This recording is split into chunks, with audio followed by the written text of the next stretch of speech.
god, guys, so we literally ran to the train once again because for some reason the subway didn't go. Oh lord, this has happened to us before. It's not our first rodeo. Oh my god, but we made it. Literally probably 3 minutes to spare. We saw the train. We like ran to get to the train and finally actually we make it. Actually we made it. But this such a struggle. Wow. And honestly we have the right mask, so but if we miss this one we can like take the next one, so oh yes. Guys, let's go to Rome.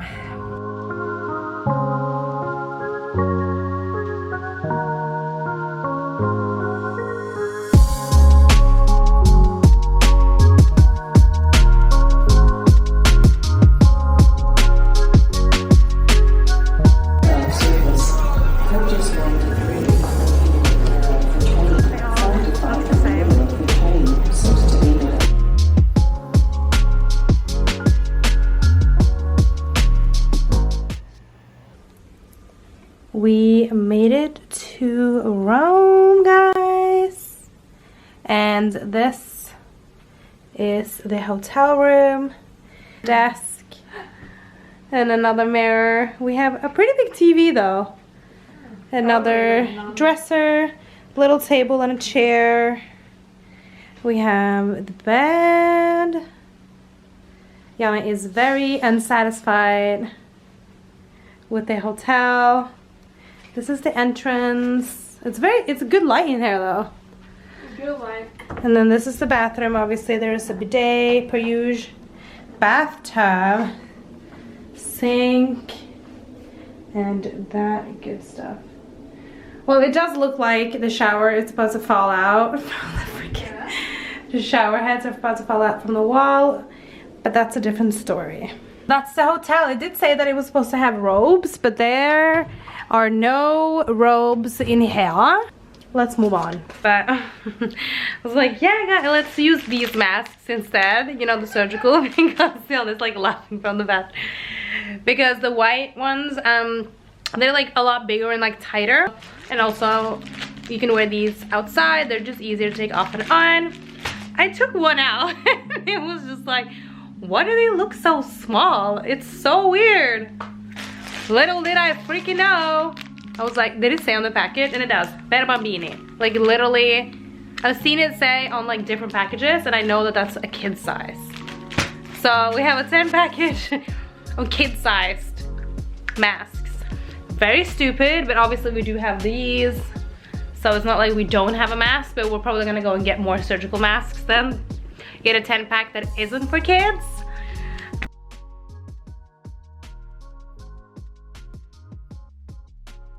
After arriving in Rome, we decided to walk to most of the monument that was in the area and make sure that we started with the one that was closest to us and then ended up at the one that's furthest away, especially for our day one. And obviously we had to stop somewhere on the way to get some lunch.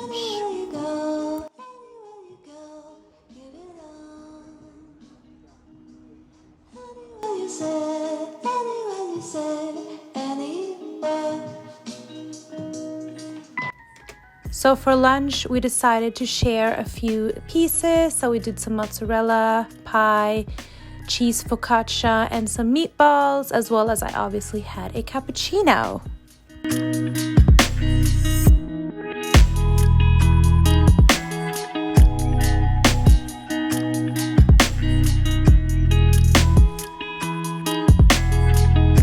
We are at the Spanish Steps, which is a monumental stairway of about 135 steps. It is considered the widest and longest staircase of Europe.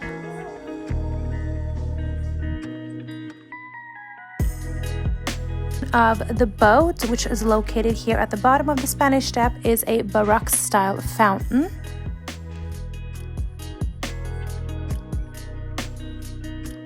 The steps were actually built in order to link the Trinità dei Monti Church, which was under the patronage of the King of France, with the Spanish Square at the bottom. So the long triangle Spanish square is actually named after the Spanish embassy to the Holy See.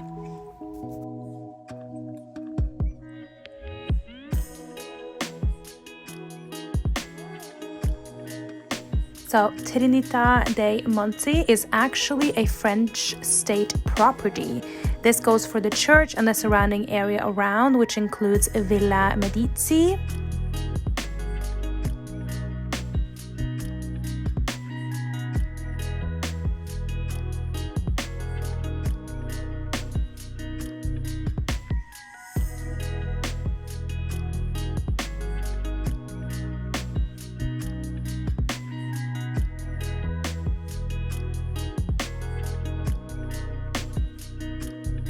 The Trevi Fountain is located in the Trevi district in Rome, and it's also designed by the Italian architect Nicola Salvi.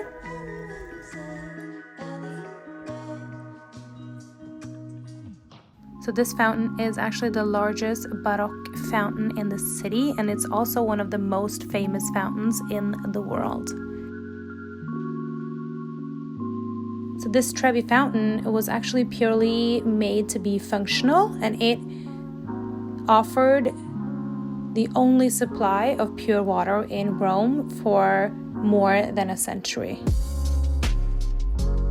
The name Trevi means 3 ways, and it is said to refer to the junction of 3 roads on Piazza dei Cruciferi. The Trevi Fountain actually generates about 3,000 euros a day, and this is from tourists throwing coins into the fountain.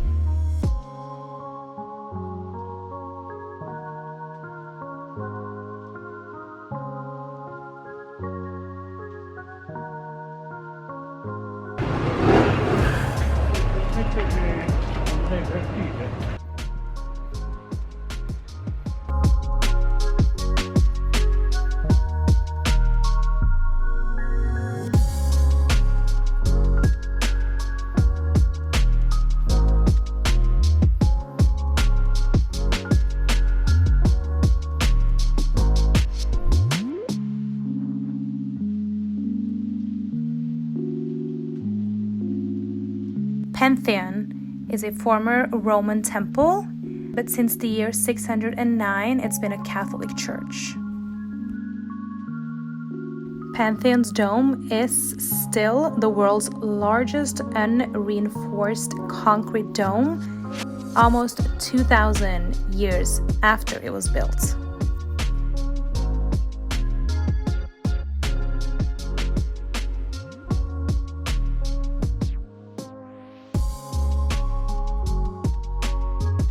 Piazza Navona is a public open space in Rome. It was built so the ancient Romans would have a place to watch games, and it was known as the competition arena.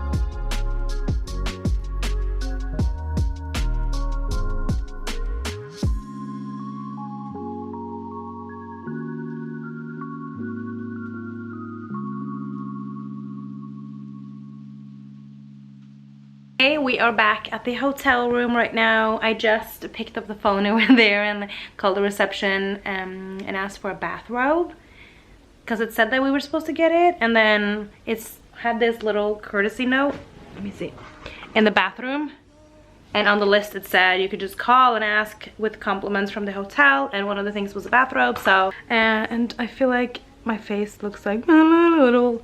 We basically ran home. One thing that is very important to notice when you are in Rome is that there's a lot of hills. So in Milan, everything is kind of flat. There's a little bit up and down, but no, I wouldn't really say. It's mostly flat.